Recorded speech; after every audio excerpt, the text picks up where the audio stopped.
Probability of paternity, 0.00%. The alleged father is excluded as the biological father of the tested child. I read that line out loud in a room so small the ceiling fan nearly touches my head, sitting on the edge of a mattress that sags in the middle, a half-eaten cup of instant noodles going cold on the plastic table next to me, and the only sound outside is a tricycle engine dying in the heat. I'm not crying. I finished crying 3 days ago. My name is Rick Harmon. I'm 60 years old. I spent 31 years as a machinist in Youngstown, Ohio. Shift work, calluses, doing everything right, the way a man from the Rust Belt learns to do everything right.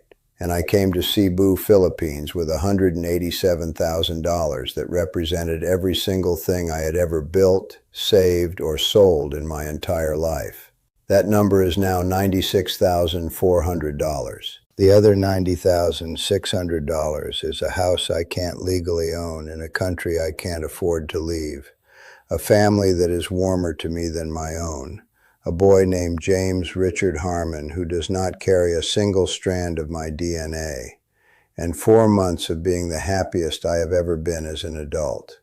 4 months ago, I was standing in a delivery room at Cebu Doctors University Hospital, holding a newborn baby, weeping without shame, calling my son in Ohio to tell him he had a brother, believing, with every molecule of discipline and sincerity I had left in my body, that God had decided my last chapter was going to matter after all. I was wrong. Not because I was tricked by a stranger, because I was tricked by myself, by the version of me that was so hollowed out by a decade of silence and invisibility that he walked into a 33-year age gap with his eyes open, told himself it was different, and spent $90,000 proving it. I'm not making this video to get your sympathy. I'm making it because somewhere right now there is a man sitting in front of YouTube feeling invisible, feeling like the answer is out there on the other side of a plane ticket.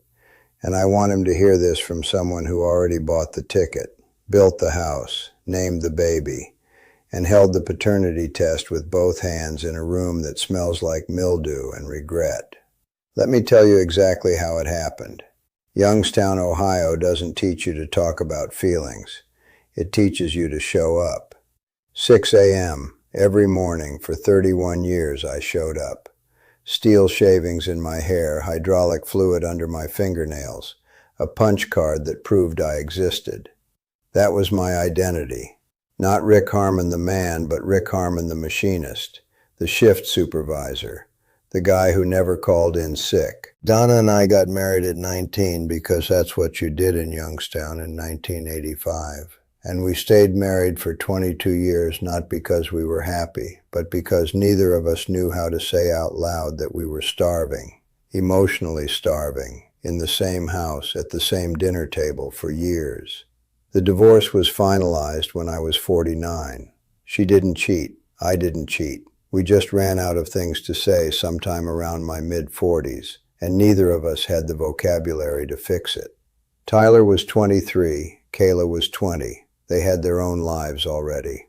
I got the small house. She got the next chapter. I got silence. After the divorce, I had 2 attempts at something real. 14 months with a coworker named Sandra who moved to Denver for a better job and took whatever warmth I'd started to feel with her.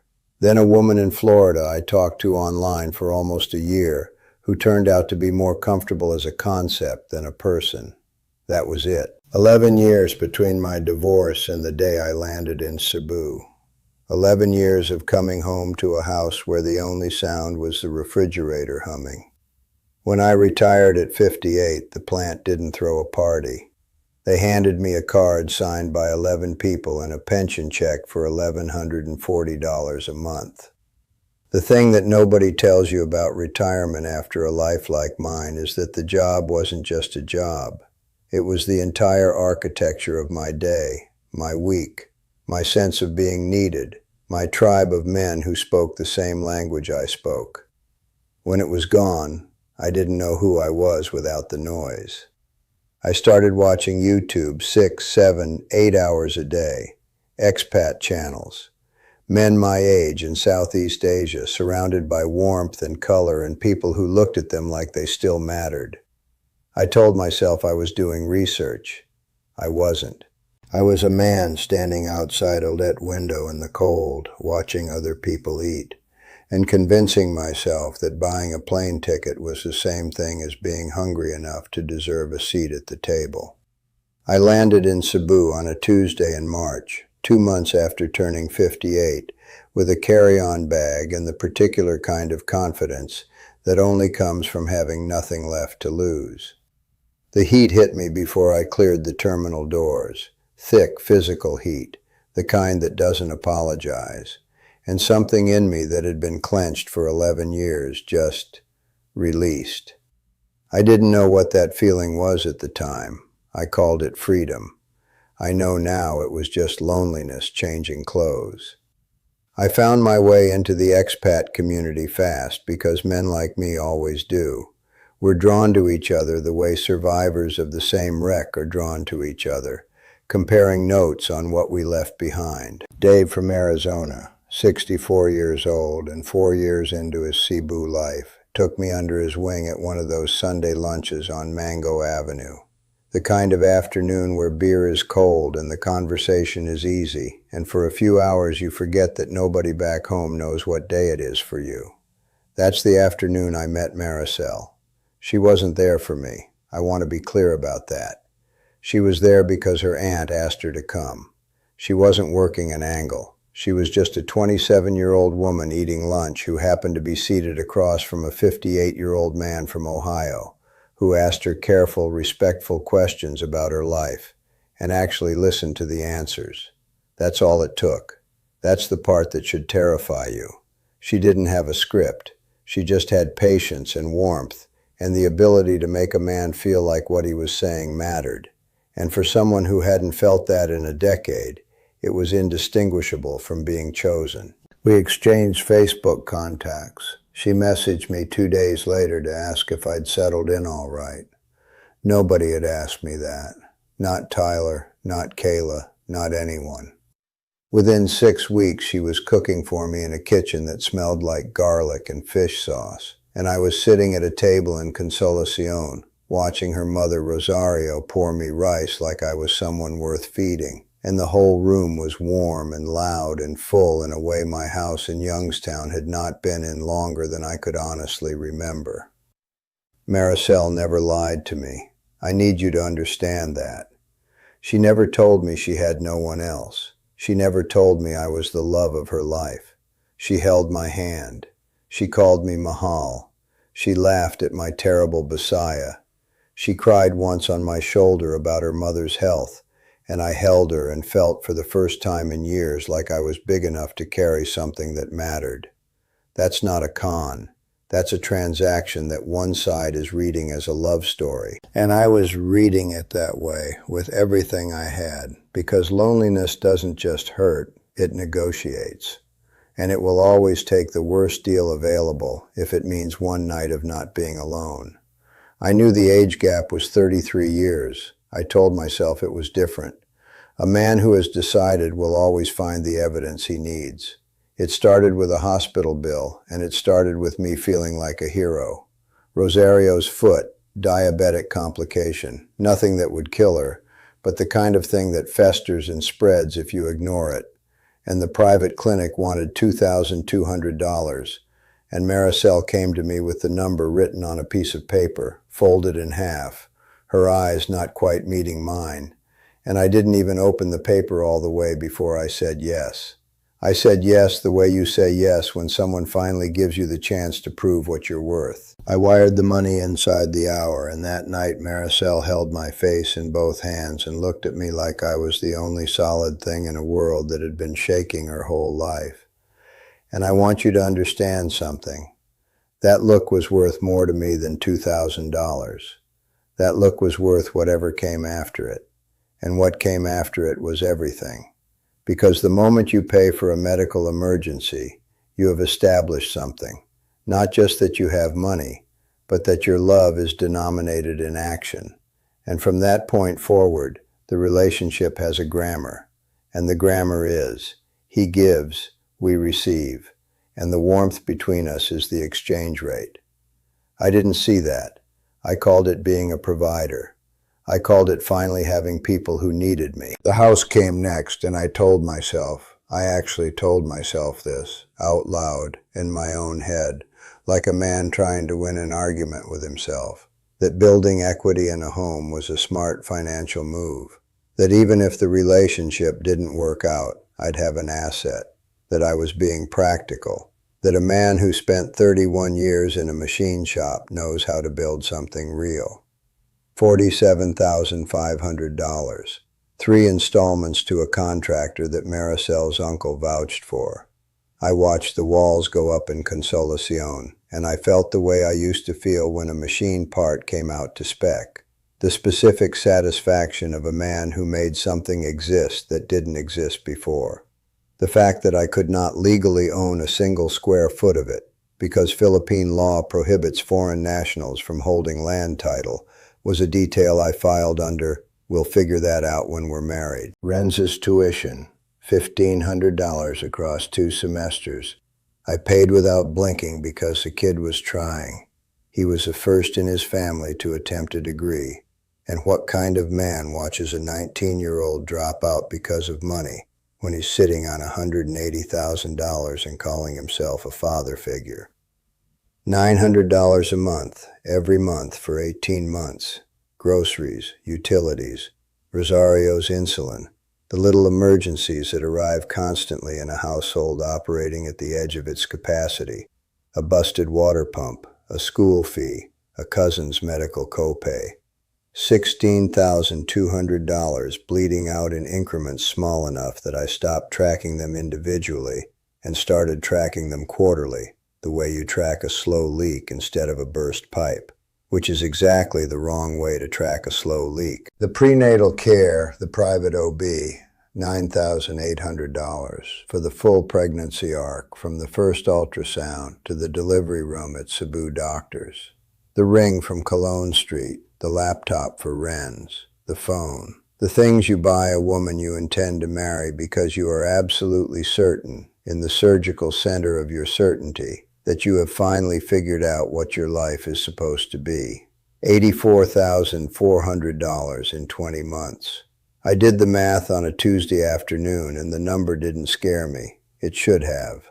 But a man who has decided will always find the evidence he needs. And the evidence I needed was a positive pregnancy test sitting on a bathroom counter in Consolacion, and a 27-year-old woman who looked at me and said mahal, like she meant it. She probably did. That's the part that still gets me. I wasn't looking for anything. I want you to understand that. I wasn't suspicious, I wasn't checking, I was just a 60-year-old man with a dead battery asking to borrow his girlfriend's phone to take a picture of a gecko on the wall because I thought it was funny and I wanted to send it to Tyler and maybe get my son to laugh with me for 30 seconds. I opened the camera app. The gallery thumbnail was sitting right there. I tapped it without thinking. And the most recent photo in Maricel's phone was her, James, and a young Filipino man standing in the living room of the house I built. The tile floors I paid for, the ceiling fan I picked out, the walls I watched go up. And the young man was holding my son. He was holding James Richard Harmon like a man holds something that belongs to him. The photo was 4 days old. I had been in Bohol for 3 days with Dave and a guy named Phil from Cebu expats, eating lechon and taking boat tours, sending Maricel voice messages every night telling her I missed them both. And while I was doing that, this photograph was being taken in my house. I stood in that hallway for what felt like a geological amount of time. I didn't yell. I didn't shake. I put the phone down on the counter very carefully, the way you put something down when your hands have stopped being reliable. Walked out to the front steps, sat down in the heat, and I called a clinic. The next morning I requested the test. Maricel didn't argue. She was quiet in the specific way that people are quiet when they have already rehearsed the conversation in their head and decided what they will and won't say. 3 weeks later I had the result. I printed it at an internet cafe in Mandaue.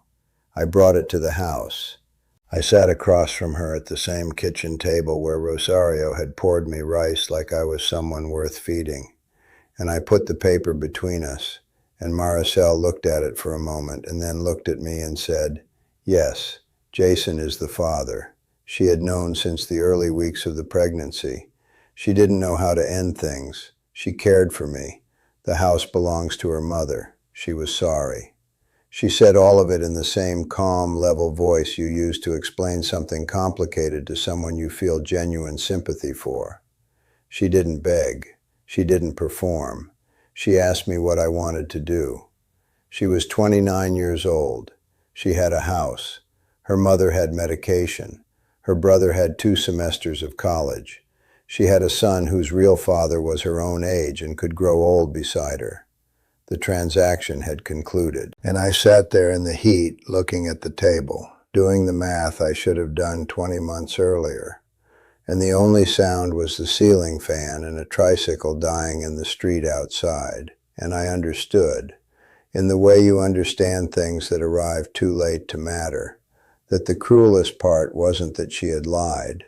It was that she hadn't. Not really. Not outright.